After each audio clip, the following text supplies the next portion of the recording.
Connecticut's #1 local news. This is Channel 3 Eyewitness News. Good morning, everyone. It is Tuesday, July 20th. I'm Nicole, Nalepa, and here are your top stories. We are following breaking news in Middletown, where police found a toddler wandering around on a street early this morning, and now they're trying to identify the little girl.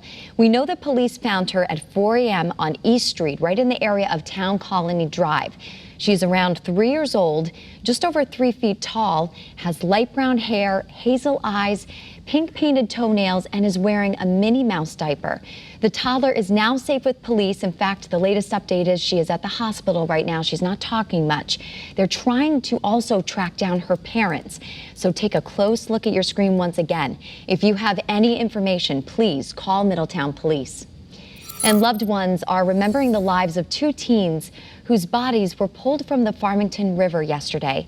Crews recovered the bodies of 15-year-old Lucas Brewer and 17-year-old Anthony Nagore after days of searching the water. They were reported missing after they were last seen in the river swimming last Thursday.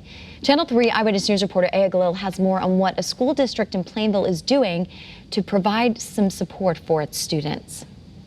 Everybody's hurt. We wanted it to be a different outcome, but we're glad that they can be at peace. This morning, family and friends are remembering the lives of 15-year-old Lucas Brewer of Plainville and 17-year-old Anthony Nagore, who is from out of state. The two went swimming in the Farmington River last Thursday, and when they didn't return home, family alerted authorities. Recent storms made the Farmington River dangerously fast. Those conditions, combined with thunderstorms over the weekend, made search efforts more challenging. The water level is probably 6 or 7 times higher than it normally would be this time of year. It is very dangerous to be out there. On Monday afternoon, the bodies of Brewer and Nagore were recovered just north of the Route 4 bridge over Route 179, about a mile from where investigators believe the teens were swimming. Aya Galal, Channel 3 Eyewitness News. And people in Rocky Hill are calling for something to be done after that recent spike in car thefts and break-ins that we've been seeing statewide. Channel 3 Eyewitness News reporter Roger Suzanne has all the latest on a town meeting that took place in Rocky Hill last night. Rocky Hill police say car thefts and break-ins are on the rise, and many of the perpetrators are kids. Sadly, that shouldn't be a major surprise. Juvenile crime has spiked this year in communities across Connecticut. Last night, Rocky Hill became the latest community to host a public forum on the issue, with local leaders, police, and members of the public. Right now, leaders in several communities are pushing for a special session dedicated solely to juvenile crime. At last night's meeting, members of the public said they are fed up and something needs to change now. We're fearful for our safety in our neighborhood. People are scared, they're nervous, they're mad, and they're really freaking angry. Roger Suzanne, Channel 3 Eyewitness News. The postponed evictions for tenants is now coming to an end today. This after the eviction moratorium was supposed to end on June 30th. It was an executive order signed by Governor Lamont to help people who lost their jobs during the pandemic. The moratorium allowed tenants to skip rent payments and not get kicked out of their apartments for missing those bills. And a Hartford woman is in custody this morning after allegedly kidnapping 2 people so they could buy her a new phone. Police say last night Alexandra Pinnell threatened a person and their passenger with a knife to drive her to an Xfinity store in West Hartford. Eventually, police were able to find Pinnell after one of the victims called 911. She is now being held on a $150,000 bond and faces several charges.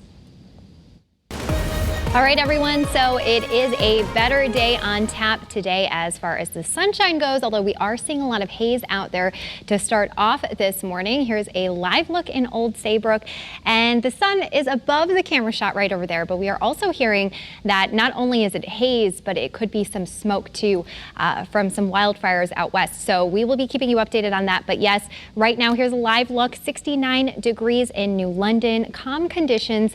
And as we check in on our visibility, we've been dealing with some fog this morning in the Willimantic area. So yes, you can see the eastern portion of our state. We are seeing some fog still at this time. Watch out for any low visibility. All right, so wettest July on record. Well, we're potentially getting there. Right now, we're third in place, and we've gotten 9.71 inches of rainfall thus far. It's only July 20th, so we still have a while to go at this point, right?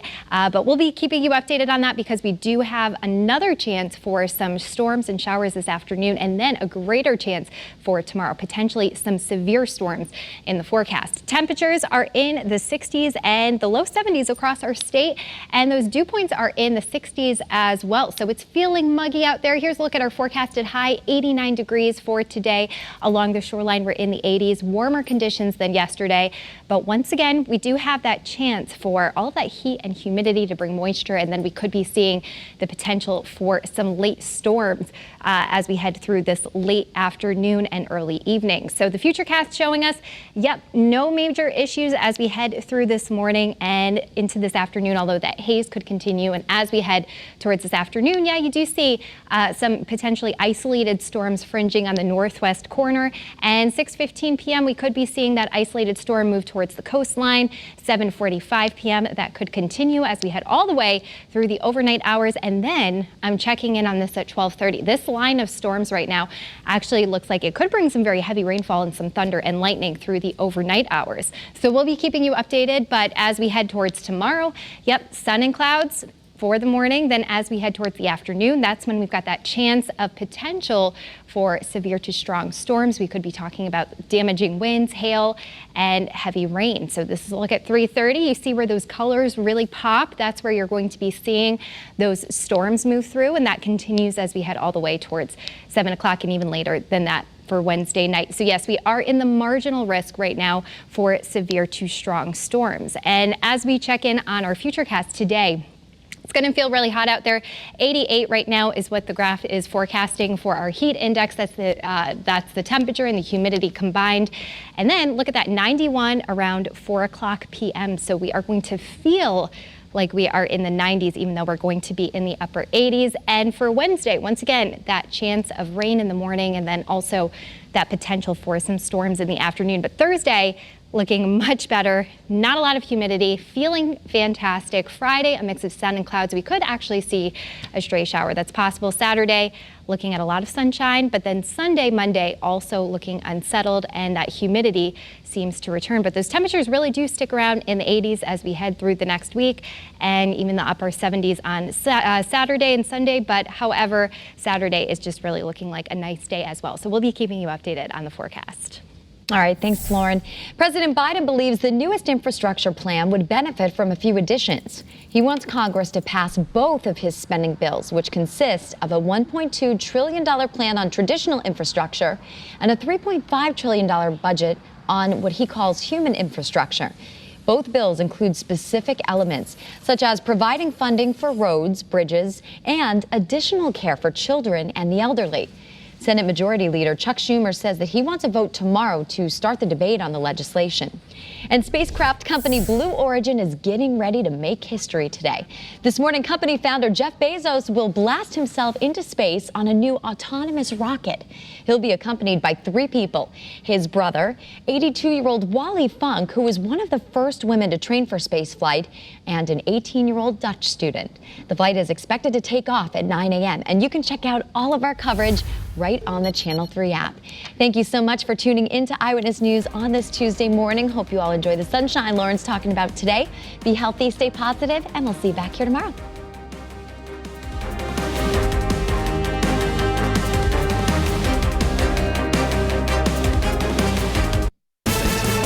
Channel 3 Eyewitness News. Watch us live wherever you are, on our mobile, on our streaming news app. And you can also watch us on Roku, Apple TV, and Fire TV.